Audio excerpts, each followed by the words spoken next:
بريان قلت له والله MDGS وانا كمباني soo saara waa healthcare sector-ka wuxuu soo saaraa medical devices-ka qalabka mataqaanaa ee daawooyin isbitaalka looga shaqeeyo oo loo isticmaalo patient-ka wuxuuna degan yahay wadankan laha Israel buu degan yahay magaalada Omer labaatan qofood oo u shaqeysa inta waa kana informationkiisa waxaa la aasaasay 1999kii halkan description-kooda waxay qabtaan magaalada ku yaalaan waa kaas ah marka isku hubintan way wanaagsan tahay waxaa gadanaysid inaysan ahayn financial sector-ka iyo food sector-ka iyo wixii lamid ah waxaan idiin hayaa video aan ka duubay markaan gadanayay sheerarka MDGS iyo markaan iska iibinayay si ay wax u dhacayeen daawasho wanaagsan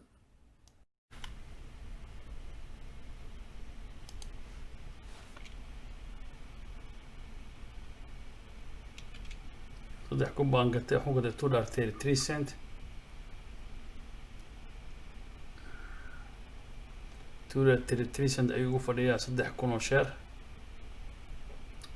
waa MDGS 235 buu hadda marayaa waqtigan xaadirka ah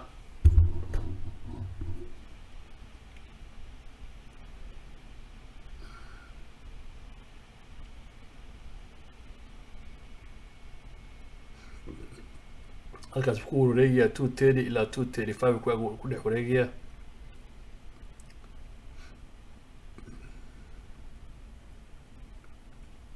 waxaan ku gatay first 1 minute make new high ka hadda socodkan ka horeeya kii hore buu ku dhaafayay 233 buu ku dhaafay 233 buu ku gatay هذا 236 ayuu marayaa waqtigan xaadirka $2.36 38 buu gaaray hadda daan iska iibiyay $120 profit baa saaran weli waan haysaa waxba iskama gadin hoos buu dhacay 236 buu marayaa hadda daan iska gaday $90 profit still waan hayaa waxaan gaday ma lahan waxaan rabaa hal mar inuu at least 10 cent ku dhawaad uu gaaray 8 cent meelaas 236 buu kusoo noqday iskana it looks like inuu soo hoob gareynayo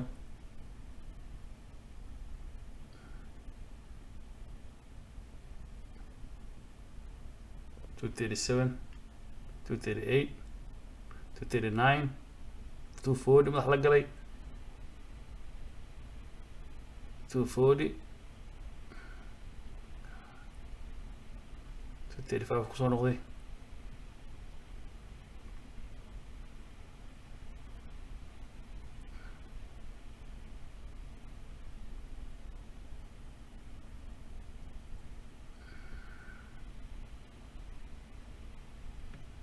weli waxaan iska gadaa ma jiro weli waa haystaa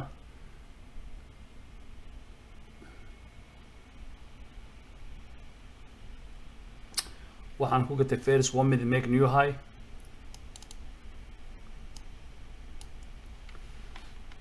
معناها دي قاعدة أو قلت first 1 minute make new high لبان كان here iyo kan ku xiga markay isku dhaafeen $2 iyo 30 senti bay isku dhaafeen laakiin waxaan ku gatay $2 iyo 33 senti baan ku gatay hadda aan iska gadayaa 241 bartii ku noqday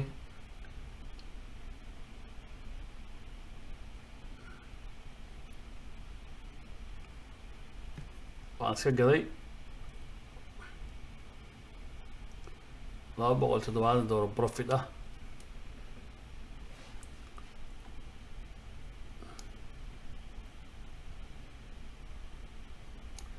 waxaan iskaga gaday $2 waxaan ku gatay $2.33 oo ku gatay $2.39 ma iskaga gaday this is meeshaan iska gaday $2.39 بالفعل I want to make sure was 239.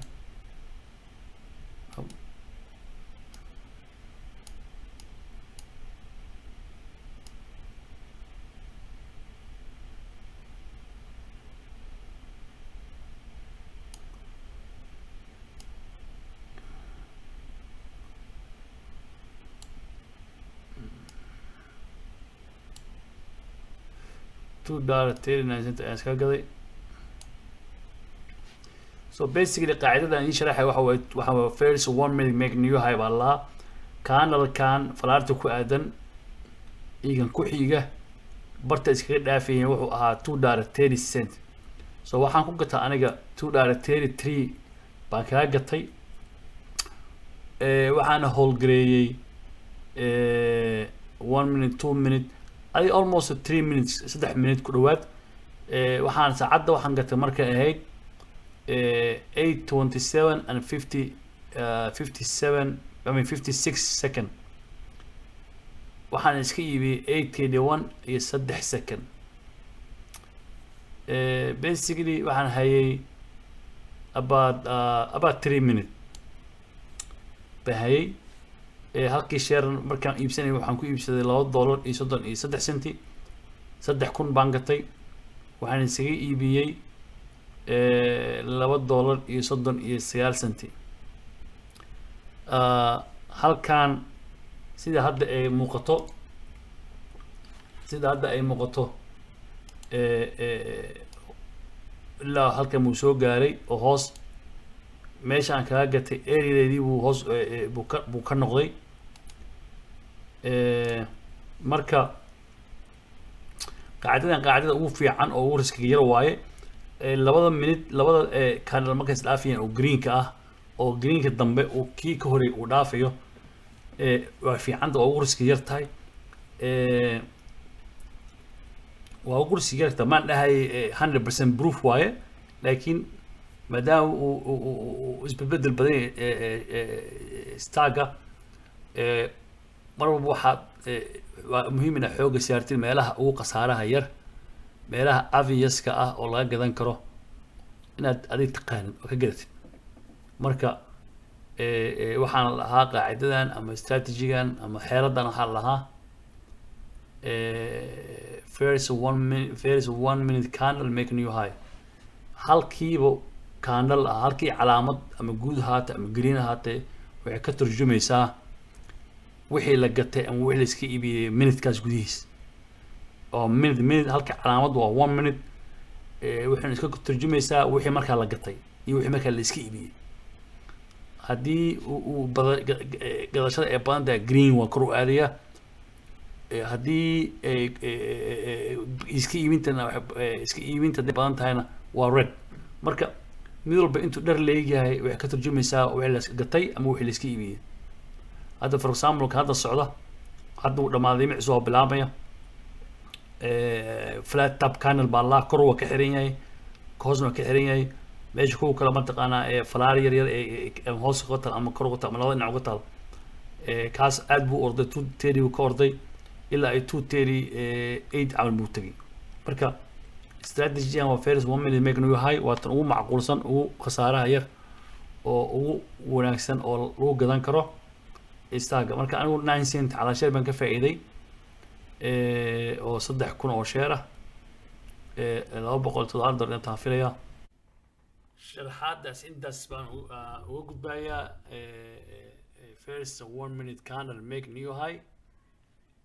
waxaan rajeynayaa dad badan inay ka faa'iideysan doonaan qaacidada ugu fudud oo qofku markuu bilow yahay uu fahmi karo ay tahay qaba anigu. mana ahan ma aan oranayo wax 100% guaranteed waaye laakiin waxaan aaminsanahay inay tahay midda ugu dhibta yar ama ugu fahanka og si easy lagu fahmi karo marka ay taagan tahay.